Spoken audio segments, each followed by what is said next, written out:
Congratulations, Phil. How difficult is it keeping your concentration when you're steaming ahead like that? Oh, it's hard. It's hard. You don't expect Roland to play like that. It's weird, to be honest with you. I've never done him play like that in all the years I've known him.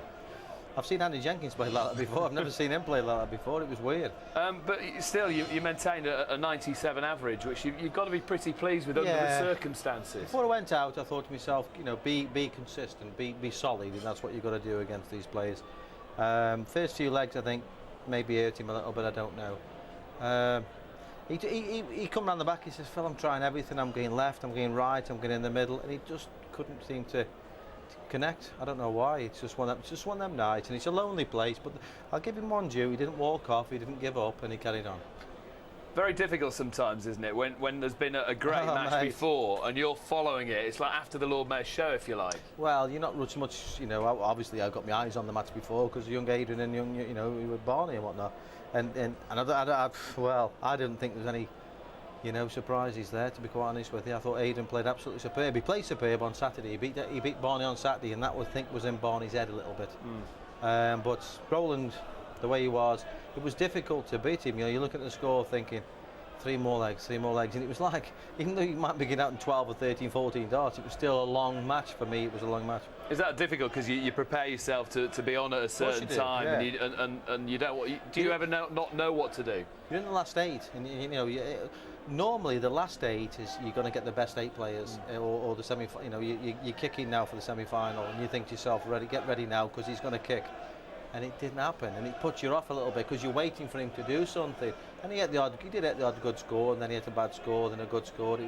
It was a weird. Of all my career, that was a weird game, honestly. I've got to say, you're a heck of a tipster because earlier on, before we went on air, you said to me, Adrian could do him here. Yeah, of course he can. Adrian's confidence in doing him. That's the thing. The one thing he's got on his side, he's got youth, and he's got that little bit of cockiness, and he's got the one thing he's got is ability. And that's what people forget. I know what Eddie can do because I used to practice with him all the time, and I know what he can do. And I know if he goes out there and he feels confident, he's going to do it. Well, he could do it. Do you know what I mean? Barney missed a couple of doubles. Adrian missed a few doubles as well. The score could have been a lot more for Adrian, I think. We'd never really seen him hit that sort of consistent form on Sky before, though. Do you know why? Because he was left alone, let to play a proper game. He wasn't barracked a little bit, and we know, you know what I'm talking about. Barney doesn't try and put you off. Certain players do, but Aidan, played his own game, and Barney let him play his own game, and that was the difference. Did you have a little smile to yourself? Yes, I did actually. I'm pleased for Aidan tonight. I'm very pleased for him. Not only as because if he was my own son, honestly, I've said it before, I couldn't be any more prouder. But he got up there tonight and Barney let him play his own game, and he just showed what he can do, and that's the difference. And he's helped you towards this title, hasn't he? Because everyone was talking about Taylor, Barney as being the final. Well, if Terry Jenkins, I've got to beat him tomorrow now. But Aidan's got a tough one against James Wade. It could be a Taylor James Wade final. It could be a Terry Jenkins whoever final tomorrow, Saturday, Sunday, whatever. You've got to get ready for the next one. Forget about finals, forget about who you could be playing. Concentrate on your own game. That's what you've got to do. I noticed Barney had the earpieces in as well, and he took them out.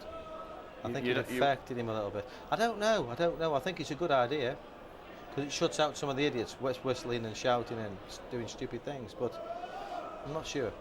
As far as this semi-final goes, Terry Jenkins, you've had previous with him. I remember in Ireland, he took a lead against you, and you had a real humdinger of a game. And he's world number 3 now, so he's only just behind you and Barney. And thoroughly deserved as well. I mean, he's played well all year. You know what I mean? He hasn't just come up to world number 3. He's earned his place.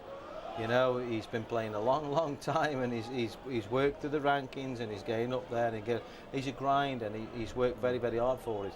So tomorrow. And it's weird because my daughter actually likes his son, and his son likes my daughter. So tomorrow there might be a big major row in the family. So the wedding's off. Hey, listen, you're welcome. Time to rest and relax. Always a pleasure with you. Ahead of tomorrow's match, Phil on stage, second on.